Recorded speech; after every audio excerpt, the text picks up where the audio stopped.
Stroke merupakan defisit neurologis yang terjadi tiba-tiba yang disebabkan oleh gangguan vaskular berupa kekurangan suplai oksigen ke otak yang berlangsung lebih dari 24 jam sehingga mengakibatkan kerusakan atau nekrosis jaringan otak.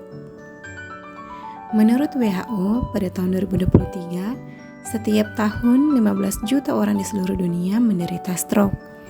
Kematian akibat stroke lebih tinggi di Asia dibandingkan dengan di Eropa Barat, Amerika, dan di Australia. Menurut data dari South Asian Medical Information Center, bahwa angka kematian stroke terbesar terjadi di Indonesia, yang kemudian diikuti secara berurutan oleh Filipina, Singapura, Brunei, Malaysia, dan Thailand. Di Indonesia sendiri, hasil Riskesdas 2018 menunjukkan adanya peningkatan jumlah penderita stroke di Indonesia, yaitu dari 7 kejadian per 1.000 orang menjadi 10,9 per 1.000 orang. Provinsi Sulawesi Selatan menempati urutan kelima dengan prevalensi kejadian stroke setelah Jakarta, Jawa Timur, Sumatera Barat, dan Banten dengan 23.069 kasus yang terdiagnosis oleh tenaga kesehatan pada rentang usia lebih dari 15 tahun.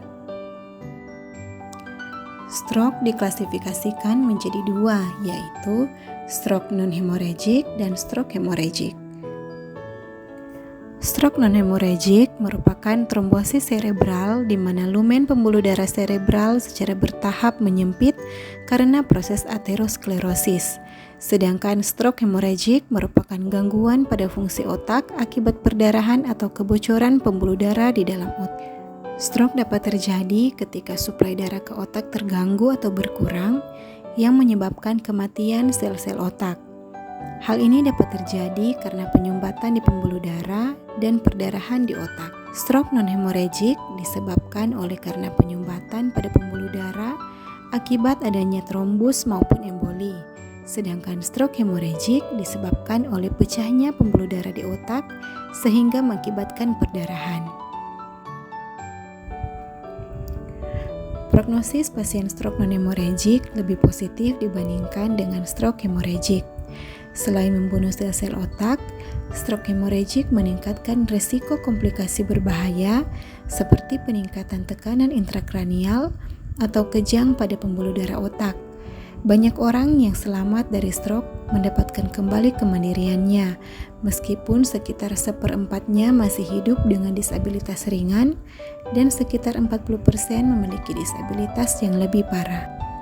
Secara umum, gejala pada pasien hemiparese yaitu gangguan gerak sebagian anggota tubuh, gangguan sensorik, depresi, gangguan postur, gangguan keseimbangan, gangguan pola jalan, gangguan kemampuan fungsional, serta aktivitas sehari-hari.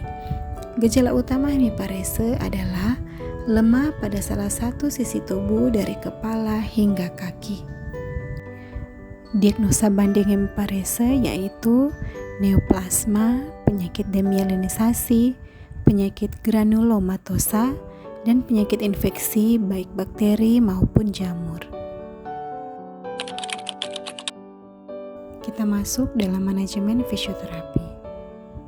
Identitas pasien berinisial WL, jenis kelamin wanita, umur 58 tahun, alamat Mamuju, pekerjaan pensiunan, hobi menanam bunga. Vital sign-nya tekanan darah 138/90 mmHg, denyut nadi 82 kali per menit, pernapasan 18 kali per menit, dan suhu 36,3 derajat Celcius. Chief of complaint yaitu kelemahan anggota gerak sebelah kiri. History takingnya, penderita sudah menderita diabetes mellitus sejak berumur 40 tahun.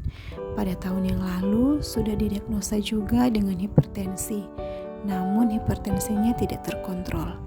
Kronologi serangan stroke-nya yaitu pada pagi hari di tanggal 8 Oktober 2023 setelah sarapan pasien mengeluhkan sakit kepala, kemudian merasa pusing dan mual, serta merasa berat pada sisi tubuh sebelah kirinya.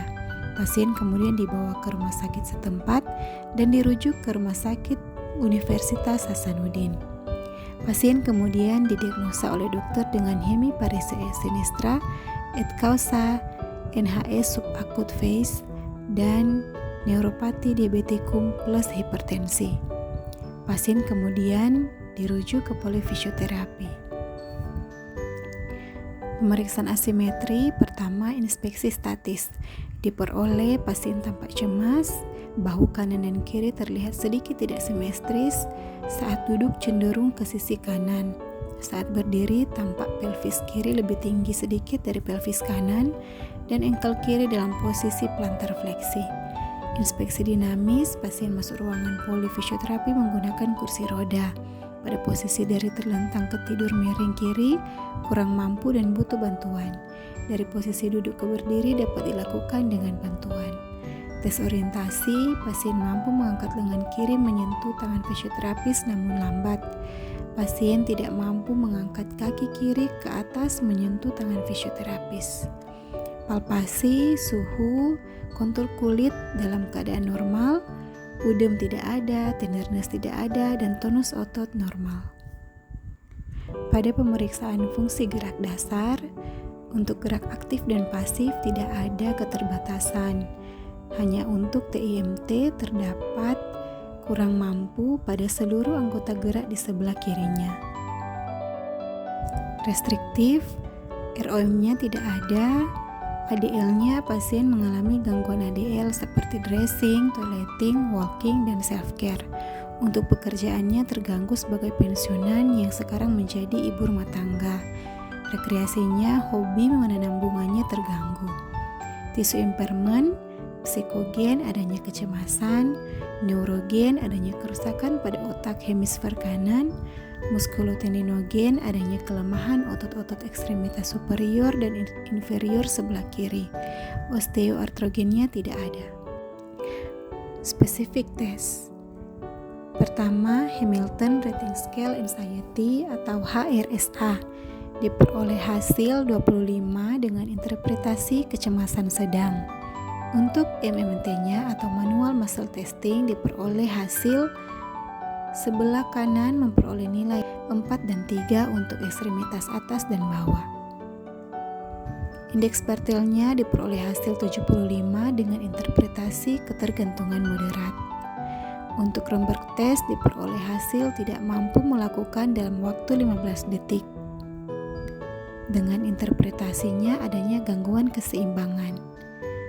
Adapun pemeriksaan penunjang medis yaitu CT scan.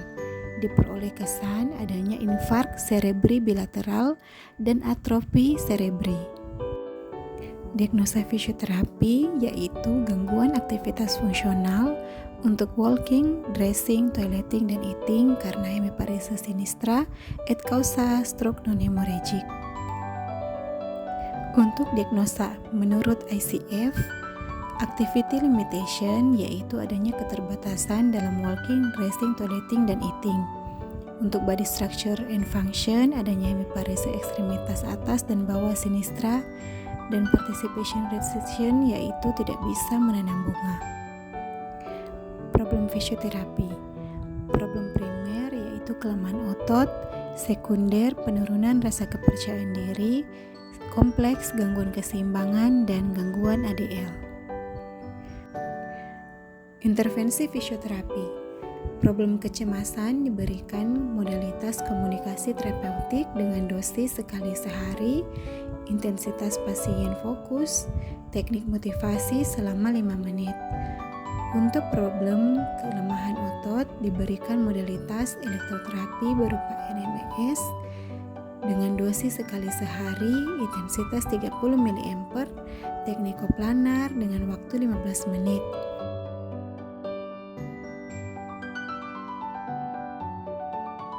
Problem kelemahan otot juga diberikan exercise terapi sekali sehari 8 hitungan dengan 5 repetisi, teknik strengthening exercise dengan waktu 2 menit.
problem keseimbangan dan stabilitas diberikan exercise terapi sekali sehari 8 hitungan 5 repetisi dengan teknik bridging dan aproksimasi dengan waktu 2 menit.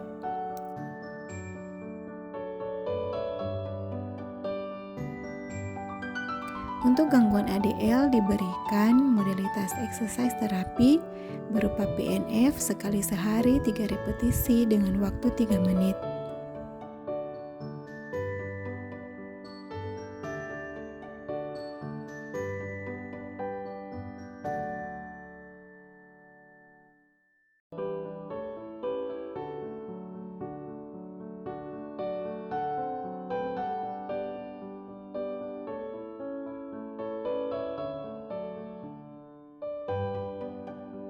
Evaluasi fisioterapi. Evaluasi fisioterapi yang dilakukan saat ini hanya berupa evaluasi sesaat, yaitu hanya 1 kali terapi pada saat sebelum dan sesudah terapi. Untuk problem kecemasan, menggunakan alat ukur HRSA, sebelumnya diperoleh kecemasan sedang, sesudah terapi diperoleh kecemasan ringan, sehingga mendapat keterangan kecemasan menurun. Untuk problem kelemahan otot, gangguan keseimbangan dan ADL belum ada peningkatan. Sebelum kembali ke rumah, fisioterapis mengajarkan home program kepada keluarga pasien yang berupa latihan sederhana dan mudah dimengerti oleh pasien dan dapat dilakukan di rumah. Adapun home program yang diajarkan pertama, untuk mengatasi kecemasannya diberikan komunikasi antar keluarga. Untuk kelemahan otot diberikan latihan menggenggam baik tangan maupun telapak kaki menggunakan squishy ataupun mainan bola karet. Untuk keseimbangan dan stabilitas diajarkan latihan bridging, dan gangguan ADL diajarkan ambulasi dari posisi baring ke duduk. Jika pasien merasa lelah, latihan segera dihentikan. Modifikasi.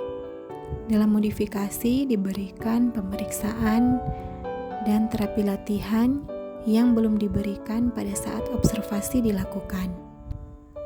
Gangguan sensorik diberikan pemeriksaan diskriminasi 2 titik. Gangguan koordinasi diberikan pemeriksaan dan latihan koordinasi. Preliminary exercise diberikan elektroterapi infrared rays. Kelemahan otot diberikan terapi latihan berupa mirror exercise. Untuk kognitifnya dapat juga diberikan yoga exercise. Untuk kebugaran dapat diberikan aerobic exercise. Dan untuk gangguan keseimbangan dan ADL dapat diberikan bobat exercise. Untuk kolaborasi ataupun kemitraan dapat dilakukan dengan profesi kesehatan lainnya dalam rangka memberikan pelayanan kesehatan sepenuhnya terhadap kondisi pasien. Dalam hal ini, fisioterapis dapat bermitra dengan dokter, perawat, radiogram, dan tenaga medis lainnya. Demikian dari kelompok 6, kami ucapkan banyak terima kasih.